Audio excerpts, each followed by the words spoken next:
When we look back in our careers, no matter where we are working now, in our time as a student, in school, and our early teachers make a huge difference.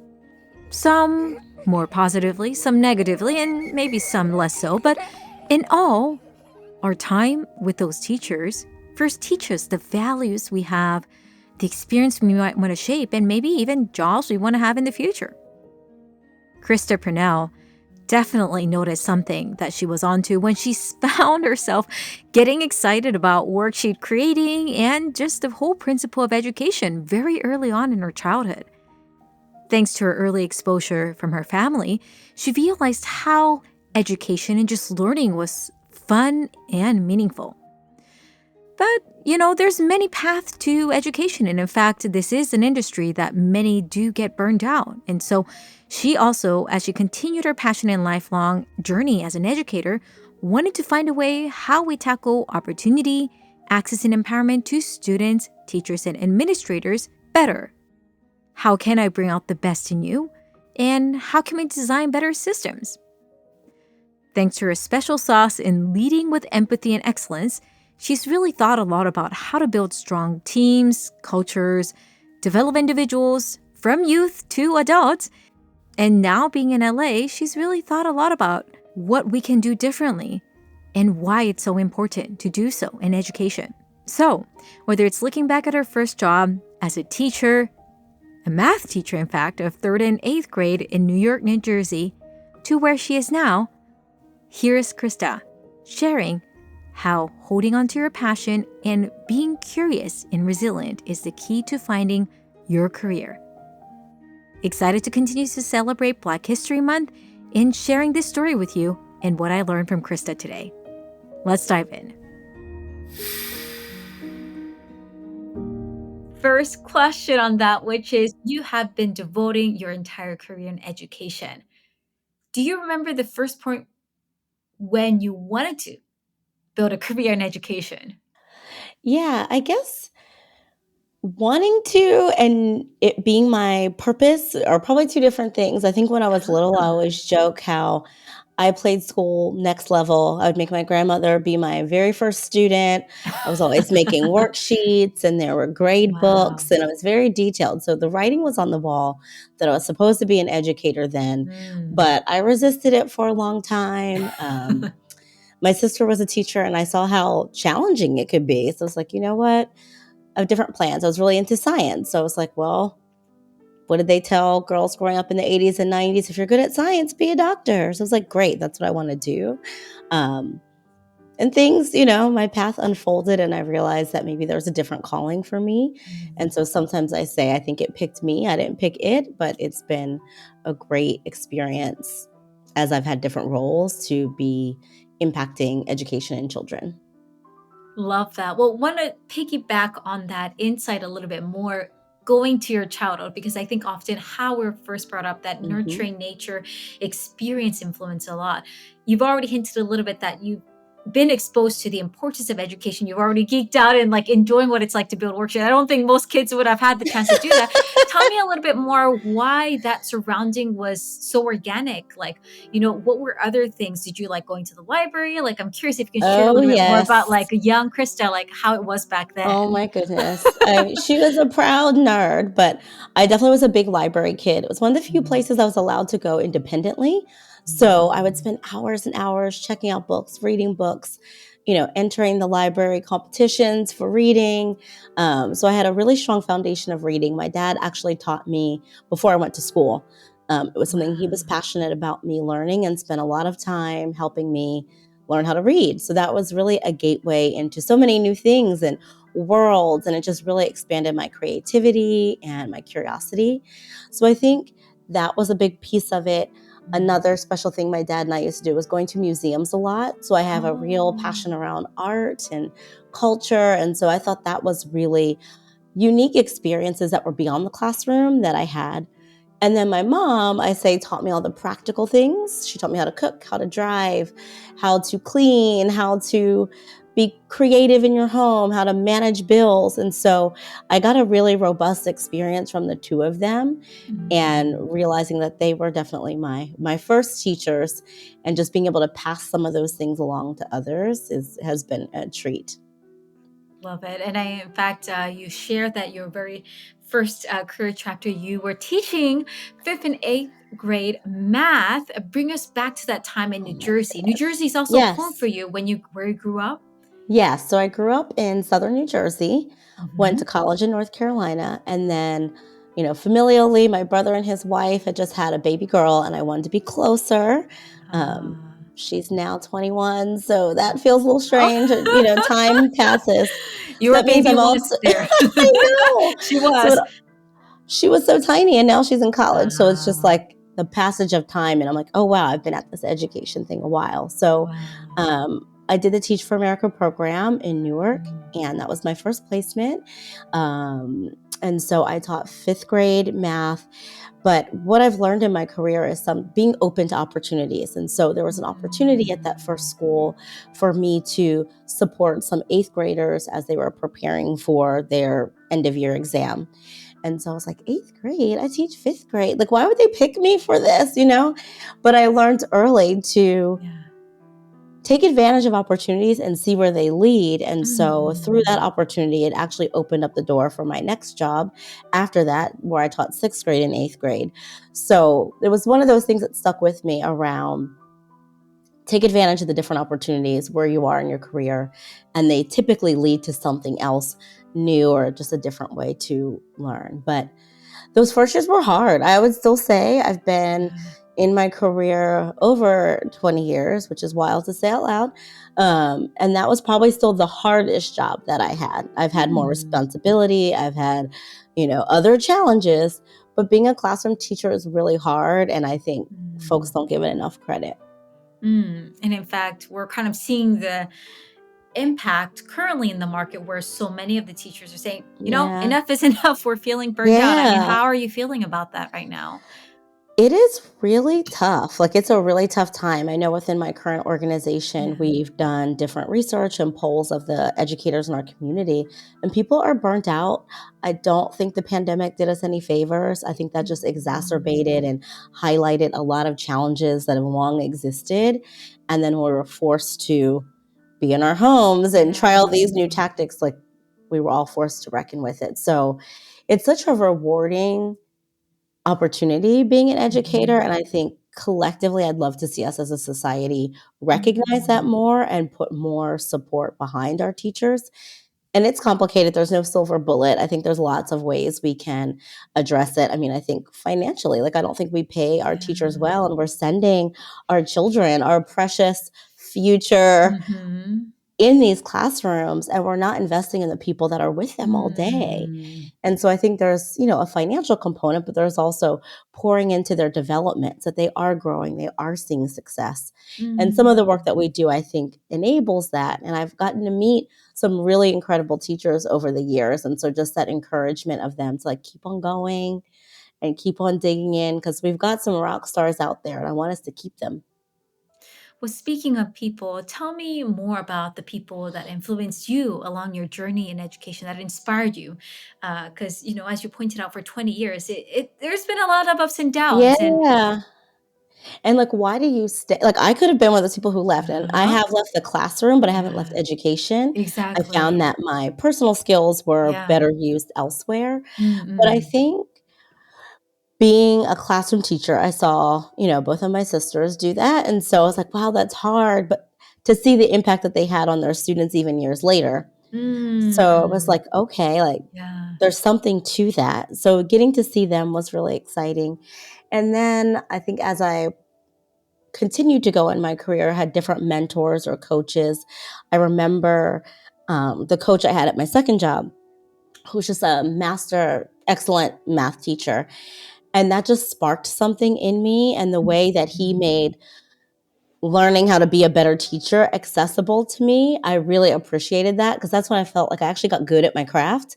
And I just really was Mm. excited about the progress that I was making with my students, because I was getting more tools in my tool belt. So that was really helpful.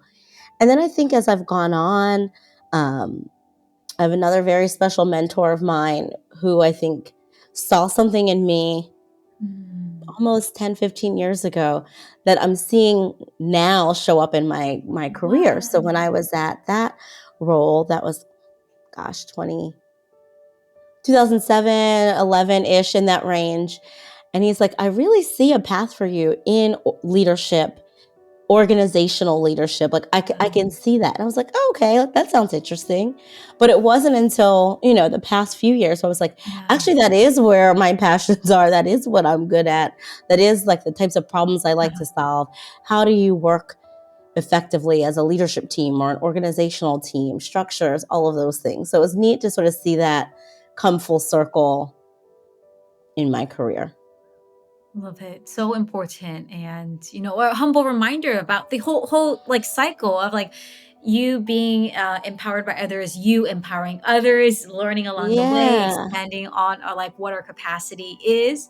Um, and it brings in the picture. I want to still piggyback on that time Hmm. teaching math, because I know that is actually a very important part of the period that became the trajectory of everything that happens Yep. later, which we'll visit again. But first, why math? And two, I'm curious, like, what are some experiences and maybe values that you gained from that time that has been life changing, that has continued to be valuable as you continue on Yeah. your career and journey? And even as a human being, because I know you've often shared about this. Yes, yes. I would say, well, I was actually assigned math through the program. So Mhm. I I was open to what I wanted to teach. I knew I didn't want to quite go to high school. I'd had experience with smaller kids, but I was like, wherever I'm needed is where I want to go. And so I was assigned math. Um, but I grew to love it because it's so practical. I think I'm Yeah. a practical person. So people say like, when do you ever use some of that stuff? Okay, maybe not calculus, but the basic math operations, the problem solving. Yeah. As adults, we problem solve all day, every day. And Yeah. so helping kids think through a question, what do the words mean? Does that word indicate you're adding? Does that word indicate you're subtracting? Really helping them also develop those reading comprehension skills through the word problems. Mhm. So I think it was kind of a fluke that I ended up there, but then I really dug into it and enjoyed it because I thought it was really practical and was the type of thinking that serves kids in their future, regardless of their path. That rigorous Mm. thinking through problems and strategizing, etc. Um, I think some of the lessons I learned in the early years, they were really, really hard. They were really hard. Um, I think there was a level of humility I had to learn as a very young professional, as someone who had experienced a lot of success, probably came across as a bit of a know-it-all, and I didn't know it all. And I had some very, very humbling Mhm. moments, and I'm grateful for the people who pulled me to the side and helped me get back on track. But I think just understanding the broader landscape and that everyone's experience was not the same as mine. Um, Mhm. and I think there was a lot I had to learn about people. I grew up in a very suburban, you know, typical what you see on TV, suburban New Jersey town. That was my life, and that's what I knew. And I had to really reckon with other people may not have the same privileges or advantages that I have. Even though we look the same on the outside, we have very different experiences. And so, what can I learn? How can I be of service? How can Mhm. I refrain from judgment? Because I don't know the whole story. And so it just, if you've ever heard of that idea of like how do we break away from single stories about any group, about Mm. anything, Mhm. I'd have to find the Yeah. reference, but we've Yes. talked about that before in my current work. But avoiding the single Mhm. story and really seeing people as individuals and really meeting different needs. So I think that was a big one. Resilience, because it was hard and I could have quit. I Mhm. could have easily said, this is not for me. I'm going to go do Yeah. something easy, kick it in an Mhm. office. Mhm. But I knew that my purpose was larger than that, and there was an impact Mhm. there to be had. And so I had to stick with it. I also can be a little bit stubborn. So I think that was part of it. Like, I refused to quit on myself. I refused to quit on my students. I refused to quit on what I've committed to because I am a woman of my word. So I had to Mm. dig in and figure it out. And so I felt good that getting to the end of that year, getting to the end of the next year, that experience, that even though it was tough, I stuck it out. I learned, I did the best I could. And I think at the end of the day, like, if I did nothing else, I loved my students. And so if they felt nothing else, I hope they learned something else. But if nothing else, they had a caring, loving person in front of them that wanted the best for them. And that felt like, okay, that is something I was able to accomplish. But it actually takes me to, there's a former student of mine who Yeah. I'm connected with on Facebook, who is now a teacher. She was in either my Wow. first or second class. And that has been That's the a full biggest treat. circle. It's the biggest treat because she's an incredible teacher. She's gotten Oh, awards for her teaching. wow. And to see that and just to see how she's Yeah, thriving. And I'm like, that's little tiny part of that story. But that's been really cool to just witness that and see her paying it forward and to see her in her classroom and making a difference. And that somebody, another colleague of mine had commented, because I commented when she had gotten this award. They're like, how do you know her? I was like, she was in my very first class. So that makes me feel a little on the older side, but you know what? Here we are. That's amazing. I mean, it comes back in full circles, but the Yeah, humble reminder that you never know you what never impact you're know. creating if you focus truly on just giving and pouring it out. Yeah, And I know after a certain point, you've transitioned teaching math into yep. instruction, now leadership coach. Tell me a little bit more what that means and why Yes. that transition. Yes. So after my experience in the classroom, I was looking for a Yeah. new challenge. I Uh-huh. wanted to broaden my impact. And I think that's always been a guiding principle for me. I Mm. want to be able to impact Mhm. more people, and I Mhm. want to work Mhm. from my strengths. Now, I love children. I loved my time there, but I actually realized I work better with adults. And so it's like, how can I take what I've learned and the strategies and the structures and support in a different way? So my original transition into instructional coaching, I moved into a role at a small independent charter school in Manhattan. And part of that was helping them set up how they did their benchmark assessments with their students. And so, a Wow. big part of education, at least at that point in time, was how are we learning real time, how our students are performing? How are we doing item analysis to see where there might be gaps that we need to fill in our instruction? And so, because I had had some of that experience on the ground as an educator, Mm. I was then able to take that and help this new school Mm. establish their whole system from the ground up, which Wow. I thought was it was really a great opportunity professionally to actually build something and create something from scratch. Um, with plenty of support, but really building the systems and structures for that program to thrive, and for teachers to be able to get that data and be able to think critically about, here's where my students are doing well, here's where we're missing the mark, here are the students I Mhm. need to support in a different way. And so for us to connect, the assessment with the instruction. And so that role eventually evolved. And so, like, that's one of the benefits, I say, of working in a Mhm. smaller setting. There's pros and cons to every setting, Yeah. but I found for me working in that smaller setting, I had lots of opportunity to create and iterate, get feedback, make it better, make it stronger. So in my second year there, a colleague had joined me in the role, and we were able to plan together. And again, we built this sort of triad of curriculum, instruction, assessment. We would jokingly call ourselves a CIA office because of those three things, but really building a model of coaching Mhm. and support for the teachers. How are you making sure you're creating and implementing strong curricula? How are you then translating that into instruction that moves the needles for your kids? How are you then using your assessments to inform how you make those adjustments? So it was a really unique opportunity to be able to Mm. do that and work on a really strong team. Probably one of the strongest teams I've ever worked on. Wow. Um, and there are still some of them very close personal friends of mine who I go to when I'm problem solving to this day. And we haven't worked together in about 10 years. So Love that. yeah, it was a pretty powerhouse team that I look back on very fondly. And is that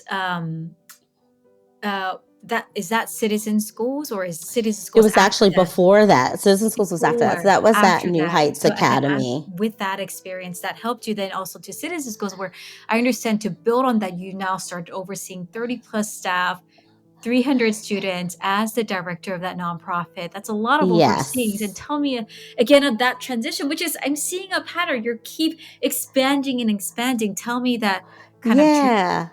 And I story think, too. like I had said before, like as I got Yeah. opportunities, it's just like Yeah. soak them up. You may not understand it now, but it's going to open up a door later. And that has Wow. persisted my whole career. So Mm. while I was at New Heights, again, we continued to evolve how we were supporting the teams. It was a growing Yeah. school. It's a very Yeah. small charter school. It was growing from originally a fifth grade cohort and ninth grade Mhm. cohort to 5 through 12 collectively over that time. Wow. So there's a lot of iteration and growth, and like the needs change as you have a larger staff, larger Mhm. team. And so where that role evolved to was more coaching and developing of teams, which Mhm. I really enjoyed. And what I learned through that experience was the impact of managing or like supporting or influencing, not Yeah. just I have positional authority, so you have to do what I said. Like Mhm. I didn't have positional authority. I had to really influence and support and be creative in how I did my observations. The Yeah. observations I did of their classrooms didn't, weren't Mhm. formal. They weren't that, but it was how can I support you in getting better? How can I get practices around, supporting this team of educators to reach the goals that they've Mhm. set? And so again, highs and lows. I learned a lot. I had a lot of successes. I made a lot of mistakes. But having that experience, I then decided, okay, I want to have more ownership and more responsibility and Mm. have the I actual see. management responsibility. During that same time, I did my graduate work at Montclair State in New Wow. Jersey. So I did my educational leadership degree there. And so again, the pieces started to come together that I was ready for that next level of leadership and management, which then took me to Citizen Schools. And I was there about 5 years, and Yeah. so started in our New Jersey office. And again, I learned so much because that was new. So it's now like the buck stops with you. So things are a little different. And yes, you can lead by influence. And yes, you can take other people's perspectives and opinions. But at some point, you have to be the decision maker. So that was, stretching, learning, growing. What is it when you have to make a decision and maybe everyone doesn't agree with the decision? What does it look like when you have to make a decision and the buck stops with you and you have to then navigate lots of other people's opinions, feelings, whatever? Sometimes the decisions I had to make were really Mm. difficult. Um, but again, things that I've learned. So like as I, every Mhm. time you go someplace new, it's like, oh, like that thing doesn't faze me because I've done it before. Something new might faze me, but the old stuff doesn't faze me Yeah. because I've been able to learn and grow. And I had some really great leaders and mentors there as well that helps me become a better coach, a better leader, a better people manager. Just like there's again, soak up the Yeah. learning because the manager I had there first was just excellent, and I just Mm. learned so much from her about leadership and like Mm. systems, structures, tools, all kinds of things that I still use today Yeah. to help people understand where they are in an organization, understand how you might build relationships, understand how you might, just help people grow in different ways. So I really am grateful for the experiences I've had. Love it. Love it. Well, before we continue to go Yeah. on to your career trajectory, I want to take a step back and take a look at all that you've shared. And one of the things that's really standing out is your power to openness, being open, being, proactively seeking. And I'm curious, like, how did you first learn that as a value that is important for you? Like, was there an experience? Was there a moment at time Hmm. looking back? Because I'm hearing the consistency, which is really powerful. And part of me wonders, like, geez, I wonder how Krista first learned about how important that is. Like, was there a beginning Yeah, to that value? that's an interesting point. I don't know. I mean, I think I was always naturally a curious child and a curious Yeah, person.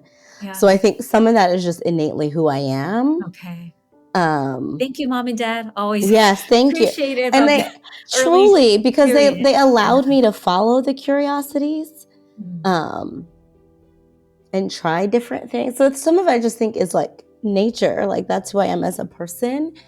I'd say beyond that, I'm trying to think about where there are experiences in high school or college. I mean, I Yeah. think I liked opportunities. I liked success. Mhm. I think in that way, I'm probably very much a Capricorn, Enneagram 3, like all of those things I feel like I live up to. And so, yes, I want the gold star. Oh, there's an opportunity. Great. I want to take it. I want to lead. I want to be in that role. But I think then honing it when it doesn't make sense. Yeah. Like in that first job where I'm like, why are they having me do this 8th grade class? Like that literally makes no sense to me. But that's what they asked me to do. So it's my job to do it. So and then I think having that happen, just reminding myself when there are opportunities to take advantage of, take it. Take it. It's either going to grow something in you. It's going to open up a new door. It's going to add to your skill set. There's usually not harm in taking stuff on unless you're like burnt out, right? Yeah. But if there's a chance, hey, we want you to be on this hiring panel at work. Great, of course. Because then it's both giving me new skills that I didn't have before. It might also be exposing me to people in my organization that I haven't worked with before, which is helpful just to have those networks and those relationships. Well, speaking of burnout, I mean, we touched upon this at the very beginning, but as we acknowledge, this is an industry that, because it attracts a lot of passionate leaders and individuals like yourself, many of them also do get burned out. And you've mentioned at the beginning how it was hard entering and working as a teacher. And so I'm curious about the equal balance, because like, as I'm hearing your passion even now, I'm curious, like, geez, does Krista ever like burn out even now later? Like, how do you manage your stress? And like, when you face those difficulties, what helps you to continue to stay encouraged and open? Because even if you're like, have that nature and nurture, we're still humans. We could shut down. And have you faced those moments, and what helped you then get back up? Yeah, I think some of that comes with like age and wisdom and maturity. Like I don't have to work all night. I think when coming up as an educator in that era, it was kind of cool to be like, oh, I was up so late planning my lessons and doing all this. And now I'm like, why? Like there's got to be a better way to be more effective and efficient than having to like have this badge of honor that you were up all night and you didn't have any balance in your life. And so I'm hoping that this generation can find that, because there are ways you can be both excellent and have a healthy balance.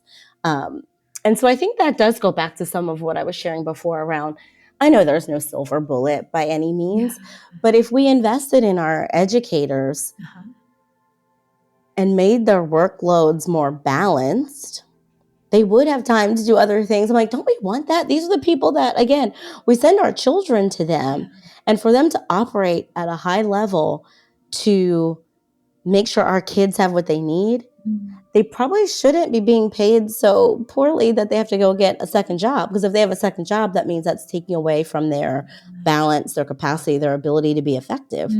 And so it's not all about the money. I think some of it's about, again, investing in their development and their skills. But it's hard because very limited budget sometimes. Like not every school or district is set up to have coaches or people that can really pour into others. And so I know for me, I had to get to a point where it's like, you have to have your own space in your own life. You have to be a whole human, right? And so I think about, not so much for me personally, but that idea of, God forbid something happens, your job is going to be reposted the next day because there's a business to run and people are going to have it. So why are you pushing yourself to such a brink when in some cases, aren't we all replaceable, right? Like we can have great skills and be proud of our skills, but at the end of the day, we're probably all replaceable to some extent. And so how do you have boundaries? So to the point around being open, taking advantage of opportunities, sometimes the opportunity you have to say no. It actually isn't going to help you because you're going to be burnt out. And so you might have to say no. So it's about being strategic, knowing yourself.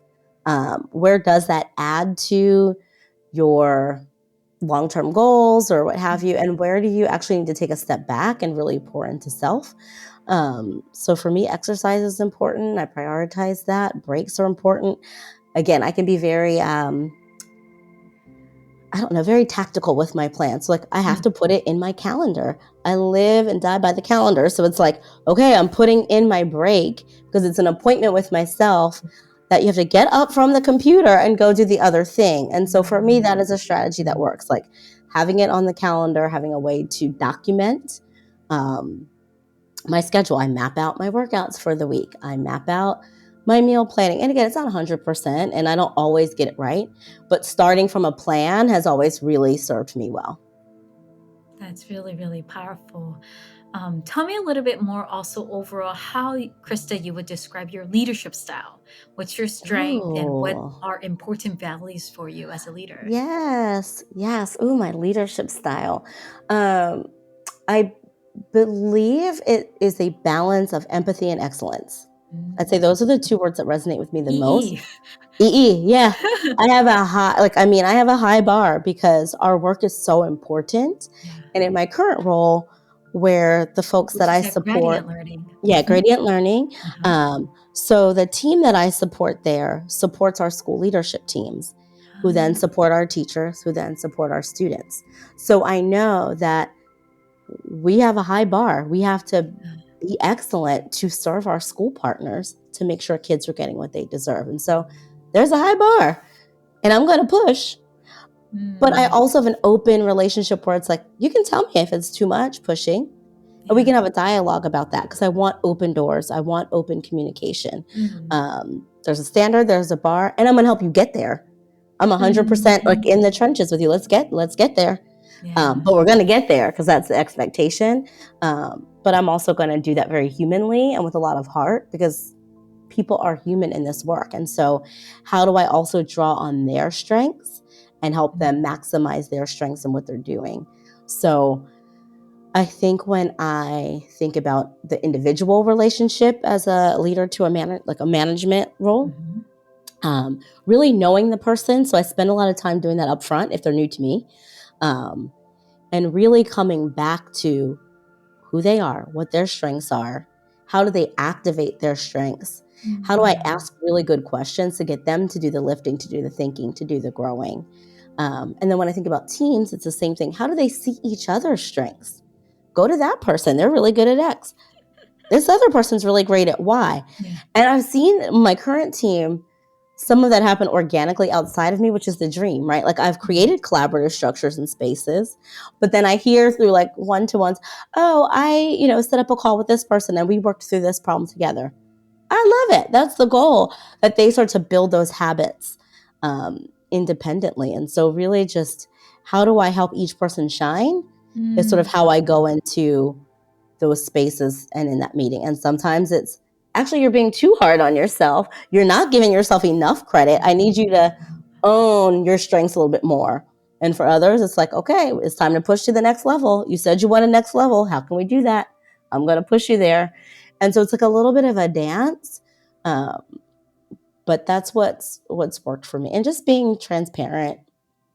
If I don't know something, actually, I don't know that. Let me see if I can find the answer.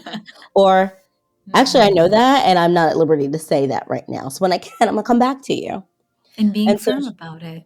yeah, and it's like it's right. It's like that teaching tactic for from years ago, being like a warm demander. So you're not being harsh or cruel, but you're being firm and direct about whatever the thing is. Yeah. I love that reminder that in all of that, the heart is that I'm here to bring out the best in you. How can Yeah, I bring out the best in you? You've emphasized that many times in your insights. And it's so powerful because I know that's very much of you were already leading a little bit into it, which is the work now. Now you're connecting all of that with currently in your role at Gradient Learning. Tell me a little bit more now what your day-to-day looks like today in your role at Gradient Learning, yeah. and what are you doing also there that's different? Yes. So in my current role, I'm a director of school and district success. So I manage a team of folks who then work with our school leadership Yeah. team. And then there's particular strategies I work on for different projects that we have.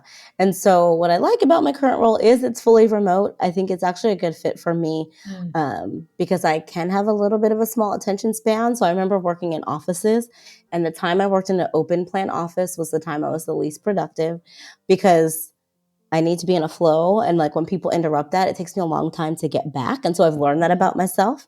So I'm actually much more productive working remotely. But we we have a really strong remote culture because we've always been remote. So I think it's a nice balance of the times we come together are really productive and strong. Yeah. And then it's like, all right, you've got your own space and time to achieve your goals. But um, my day to day varies, I'd say, but over the course of the week, it's, my one to ones with my direct reports, the prep time for that. And so some of that looks like they're getting feedback on a document that they need to produce or use in a meeting. So I might be previewing that to come prepared to our call with really good questions for them.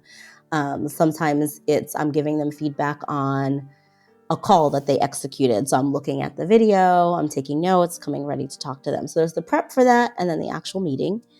Then there's leadership team meetings over the course of the week where, the different subsets of leaders in our organization come together to monitor progress against our goals, against our roadmap, et cetera.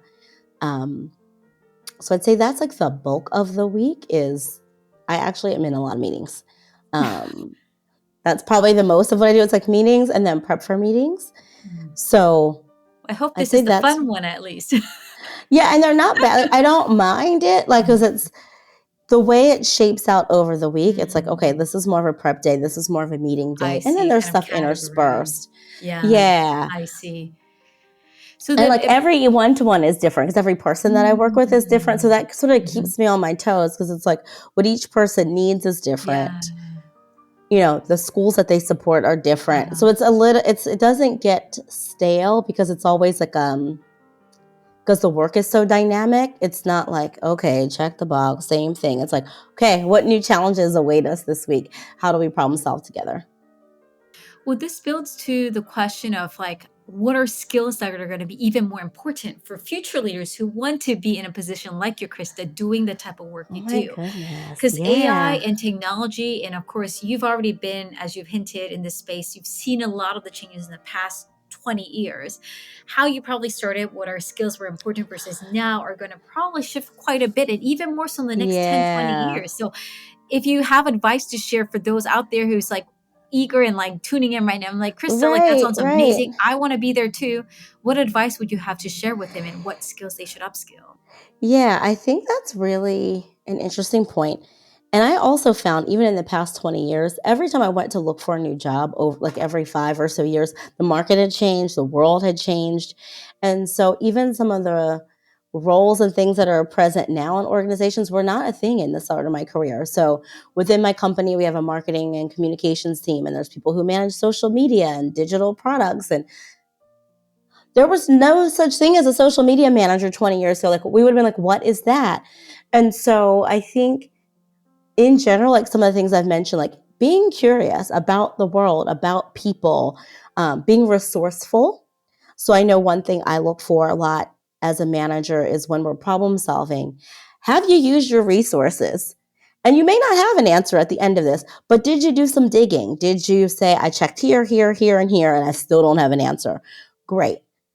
You shouldn't come to the meeting saying, I have a question I don't have an answer to, but you've not done any digging. So there's something about that resourcefulness, that curiosity, trying to problem solve that I think bodes well for folks. Um, I think, yeah, continuing to build communication skills, because even in a world of technology, that's what will set you apart.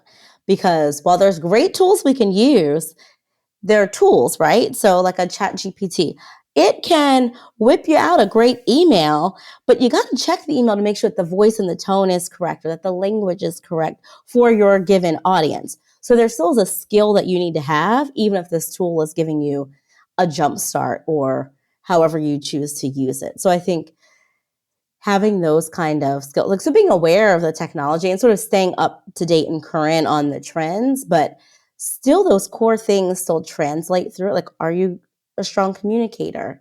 Can you ask good questions? Are you resourceful?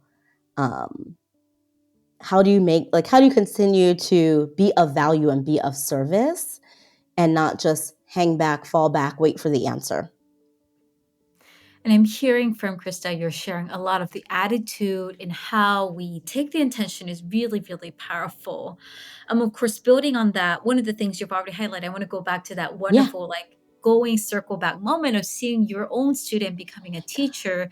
And I think it's so important that we realize how these skills are not just for the specific jobs, it's going to have those longer term impacts. And one of the impacts I know we want to, of course, be remiss to address as we continue to celebrate Black History Month this Yes. month in February, the lack of representation in different fields. And even so in education, I feel like the stories when somebody comes on the show and says, like, because I happened to somebody who was a teacher who was a Black or African American, that I was like, wait, there's another teacher who looks like me, that made a Yep. difference.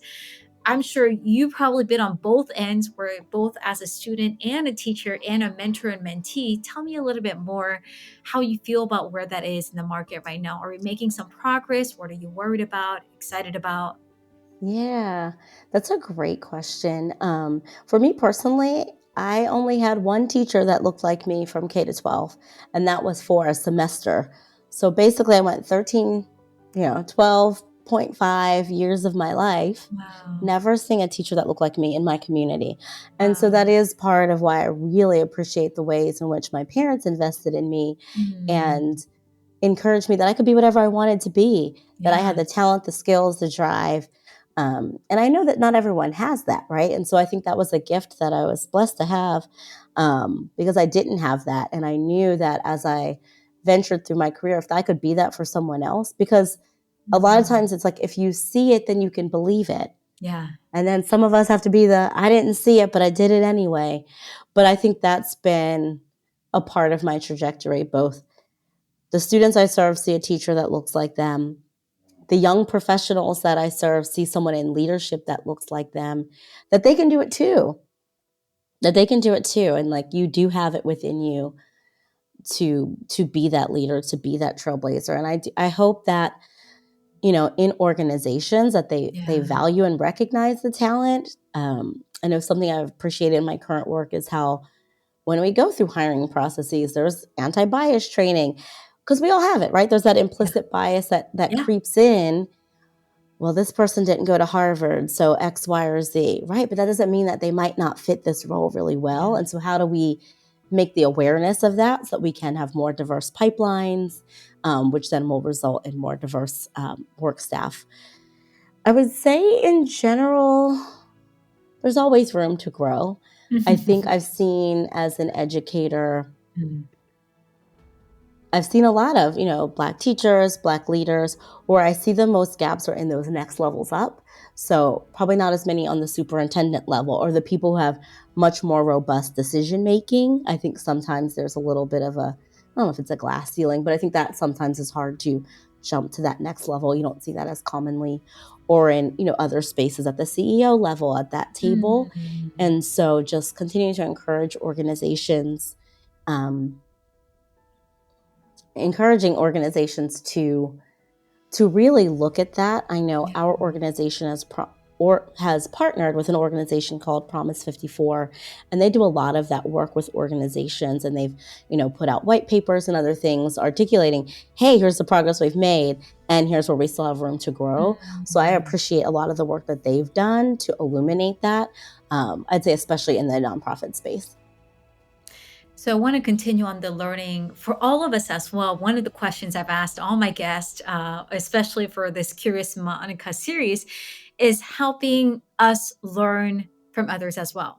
So, Krista, as we celebrate Black History Month, who are at least three innovators that you think I and our guest who's listening right, our Oh my listeners should learn goodness. from, who happen to be a Black innovator? So they don't have to be in Oh, education yeah. only. Maybe some Okay. can be, but the only thing is that they happen to be Black innovator. Okay. Who are three And people that you like would current recommend? people. Oh my god, it's like It the could be a list is mix. so Current. long. Oh, that is good. That is good. Well, we'll It start with is. three, and you can share Okay, me we'll start more. with 3.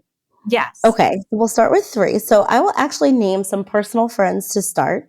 Yes. So 2 personal friends of mine are 2 amazing Black women who have crafted their own whiskey brand. It is the first Black woman-owned whiskey brand out of California, and I've been a part of their social impact group, and just that to me is pretty exciting, like a very typically male-dominated space in the spirits industry, and so it's called Jackson McRae Whiskey. Shouting out my friends, Sheila Jackson and Natasha McRae.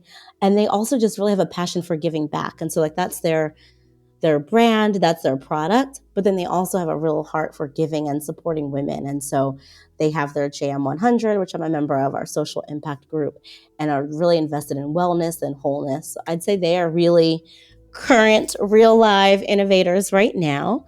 I would say other innovators, I'd say one of my favorite activists, advocates, her name is Brittany Packnett Cunningham. She has a podcast. She's an incredible person, former teacher also. She used to be the executive director of Teach for America in St. Louis, and I just appreciate her voice in the space right now, given everything going on in the world. Let's see. So I've done some product-based and some activism. I'm trying to think about. I love how you're thinking of different industries. Right, I'm The trying to think educator of in you. I love right. it. So I'm like, if I can think of the categories that will help me, I'll shout out my sister. Let's go.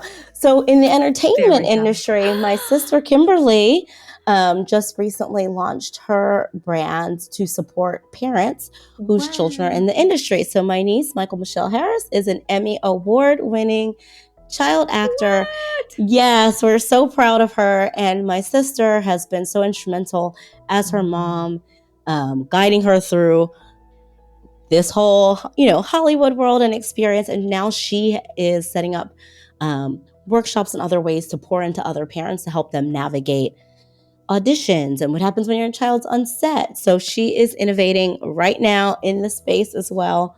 I probably could come back to you with a whole that incredible list of other folks that I also know. So I can, if you have show notes, I'll give it some more thought, and I can give you a whole other list. And in fact, one of the things I will be following after this via email. And for those who are listening, you simply just have to go to the show notes. I'll have the spellings, the contacts, so that way you can also follow up to learn how. And you might be surprised. Go to the show notes because we're probably going to have more names from Krista that you're not hearing from this audio that she's going to send later. So you have to look at the notes. Yes. But Krista, thank you so much. This was such an invaluable time. Great. 2 final quick questions as we wrap up. I'm sad the time's already there.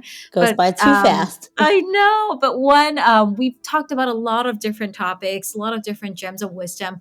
What's at least one final thing you want to share with innovators out there as a word of wisdom, wherever they are in their journey? Keep going. It's hard, right? Like, it's hard to do something new. It's hard to blaze a new trail. It's hard to, engage when it's like maybe you're getting no's. So depending on what field folks are in, they might get a lot of no's. No, we're not interested in that innovation or in that product or in that idea. But your no's get you to your yes. So and just because someone else doesn't see your vision doesn't mean that it's not there, doesn't mean it's not valuable, doesn't mean that you don't have something to share, and I just think about a lot of the folks even who won awards recently, and how long they've been in the industry, right? And, not everything happens quickly. And, I accomplished all this by 25. It's okay to be in the long game. It's okay to have your successes in your 40s and 50s and beyond. Like, just keep going. Keep going. I love it. And the reminder that this is a marathon, not a sprint. This is At life. All. And learn to appreciate that, right? And care for yourself along the way.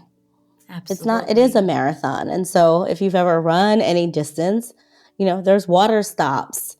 You might have to stop and have a banana or have the, those goo things or whatever it is, like to replenish. Some miles are faster, some miles are shorter. It depends on the terrain. Like, you're managing for that whole long distance and not just it's never consistent. It's not like I ran a 10-minute mile pace from start to finish and no conditions changed. So it's like anticipating the challenges, and it's okay. There's going to be bumps. Anticipate them. And be okay with it. And be okay with it. It's a part of the journey. It's a part of the journey. Final question. What's the best way people can follow up with you and learn from you? Oh, great. Probably on LinkedIn. Okay. It's which just they my will first and find in the last show notes name. again. Yep. I'm typically on there. Yeah, just sharing things that I see and, being a part of the different communities on there. So I'd say for younger professionals, Yeah. make sure you're on there. Make sure you're connecting with people. Find a group that meets your industry need, creators, educational professionals, and start to build that way. Because I find a lot of things, it's not just about who you know, right? Like you have to have Yeah. skills to back things up. But I find that networking is really helpful to open up doors and open up conversations. And so I, offer that to lots of people. Hey, there's this role. I'm happy to talk to you about it for a few minutes. Or because I know people offered that to me as well when I was job searching. So I think it's important to have those strong networks. And how can we all be of service? If I can have a 15-minute conversation with someone that unlocks something or helps them feel like they can apply for that other thing or that their idea is valued, I'm here to do that. Thank you. And again, slight piggyback on the network. It's not just about Yes. jobs, it's friendship. So this is actually how I got to That's stay in touch with right. Krista, Yes. because we met at American Express Leadership Academy, which is one of the networks. Shout out to the network. They are now accepting new Yes. applicants. So you should check out if you are a nonprofit or a social enterprise leader. Truly. But we were part of the alumni committee, alumni member, where we've Yeah. taken part in one of the leadership programs at some point and connected. And I was really inspired, really, as you can see from Krista's energy, even now virtually or through the Yes. audio. And so we've stayed in touch. And so as I was preparing this story, I absolutely knew that I had to have Krista on the show. And so I'm so glad we had this conversation, Krista. Thank you for that your was leadership. probably one of the most impactful of the different opportunities that I've had, because I think about you, I think about so many others that I still am connected to from my original cohort, from the alumni cohort. And even if people don't see each other or talk to each other all the time, like there's something really powerful about that group of professionals to really be able to tap into. Because you're not meant to do this journey alone. And so, No, Krista, in any part of you. life, career or personal. So it's okay to have a team. It's okay to have a community. Love it. Love it. Well, thank you, Krista, so much. Thank you. Folks, we'll be back again with another story next week, but we will see you soon. Bye-bye. Thank you. Thank you. Bye.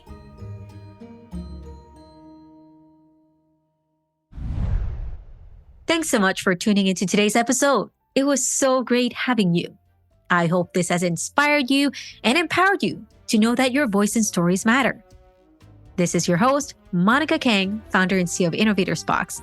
And a little shout out to the wonderful team who made this possible today. Audio engineering and producing by Sam Lamert. Audio engineering support by Ravi Ladd. Website and marketing support by Kree Pandey. Graphic support by Leah Orsini. Christine Eribal. Original music by Innovators Box Studios, which you can also check out in any music platform. And executive producing, writing, hosting, and interviewing by me, Monica Kang, founder and CEO of Innovators Box. Please give us feedback, questions, thoughts. We want to hear from you. Send a hello at curiousmonica.com. Have a wonderful day, and we'll see you soon. Thank you.